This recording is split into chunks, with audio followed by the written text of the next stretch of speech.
शिवसेना के मुखपत्र सामना के संपादकीय में आज संजय राउत ने कहा है कि शरद पवार पार्टी में अपना राजनीतिक उत्तराधिकारी खड़ा नहीं कर सके, यह उनकी विफलता है।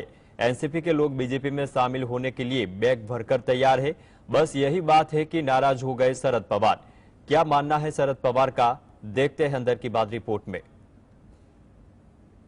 शिवसेना के मुखपत्र सामना ने अपनी राजनीतिक विरासत के बारे में अपनी टिप्पणियों से शरद पवार को नाराज कर दिया है। शरद पवार द्वारा अपने उत्तराधिकारी को तैयार करने में विफल रहने की खबरों पर नाराजगी व्यक्त करते हुए शरद पवार ने कहा कि उन्हें इस बात की परवाह नहीं है कि दूसरे उनके बारे में क्या लिखते हैं। मैंने जो तैयार किए हैं उन्होंने अपनी ताकत साबित की है और मैं इससे संतुष्ट हूँ। हमने नेताओं की नई पीढ़ी तैयार की है और पार्टी में कई काबिल नेता है। पवार ने कांग्रेस के वरिष्ठ नेता पृथ्वीराज चौहान पर भी निशाना साधा। चौहान ने राकांपा के लेन देन और भाजपा के साथ उनके कथित संबंधों को लेकर संदेह जताया। पवार ने सवाल किया कि कांग्रेस में पृथ्वीराज चौहान की क्या हैसियत है। मेरे साथी आपको व्यक्तिगत रूप से पृथ्वीराज चौहान के बारे में बताएंगे।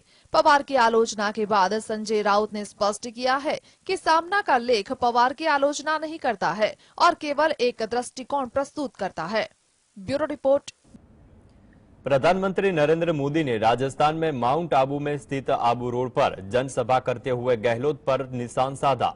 क्या कहा प्रधानमंत्री मोदी ने, देखते हैं रिपोर्ट अंदर की बात में।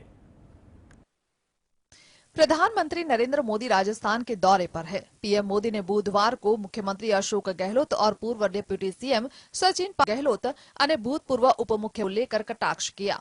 उन्होंने कहा कि कांग्रेस में आपस में लड़ाई हो रही है, तो ऐसे में राजस्थान का विकास कैसे होगा। पीएम मोदी ने माउंट आबू के आबू रोड में जनसभा करते हुए कहा, ये कैसी सरकार है जहां मुख्यमंत्री अशोक गहलोत को अपने ही विधायकों पर भरोसा नहीं है। ये कैसी सरकार है जहां विधायकों को अपने सीएम पर भी भरोसा नहीं है। सरकार के भीतर सब एक दूसरे को अपमानित करने की होड़ में है। जब कुर्सी पूरे 5 साल संकट में ही पड़ी रही हो, तो ऐसे में राजस्थान के विकास की कैसे परवाह होगी। कुर्सी लूटने और कुर्सी बचाने का ही खेल चल रहा है। ये कैसी सरकार है जहां मुख्यमंत्री को अपने ही विधायकों पर भरोसा नहीं है।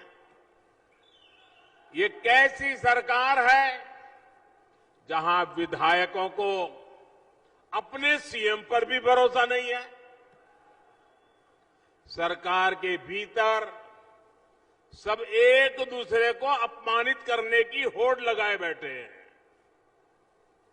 जब कुर्सी पूरे 5 साल संकट में ही पड़ी रही हो, तो ऐसे में राजस्थान के विकास की किसे परवाह होगी।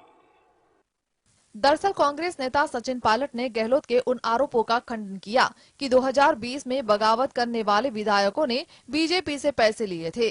उन्होंने मंगलवार को प्रेस कॉन्फ्रेंस कर कहा कि गहलोत का हालांकि भाषण यह दर्शाता है कि उनके नेता सोनिया गांधी नहीं बल्कि वसुंधरा राजे है। Bureau report, GSTV. कांग्रेस नेता राहुल गांधी सर्वोदय संगम और राजीव गांधी पंचायती राज ट्रेनिंग कैंप में हिस्सा लेने के लिए माउंट आबू पहुंचे। स्वामीनारायण धर्मशाला में चल रहे इस 10 दिवसीय सर्वोदय संगम शिविर में 45 डेलीगेट प्रशिक्षण ले रहे हैं। पार्टी सूत्रों के अनुसार यहां युवा नेताओं को पार्टी नेतृत्व निर्माण सिखाया गया। राहुल गांधी का स्वागत करने के लिए सब कांग्रेस नेता आए, परंतु सचिन पायलट नहीं आए। यह विषय अब चर्चा का कारण बना है। क्या है मूल बात, देखते हैं इस रिपोर्ट में। कांग्रेस के सर्वोदय संगम शिविर में शामिल होने माउंट आबू गए राहुल गांधी के स्वागत में सचिन पायलट के नहीं आने का मुद्दा कांग्रेस में चर्चा का विषय बन गया है।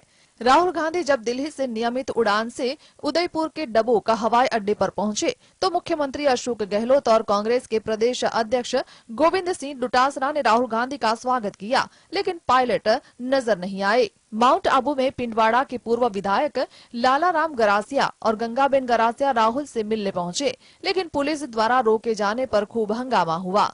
पुलिस ने उन्हें रोका तो दोनों पूर्व विधायकों ने नाराजगी जताते हुए हंगामा कर दिया। दोनों ने यह दावा करते हुए कहा कि क्षेत्र में आदिवासी लोगों के प्रतिनिधि होने के बावजूद उन्हें राहुल गांधी से मिलने से रोका जा रहा है।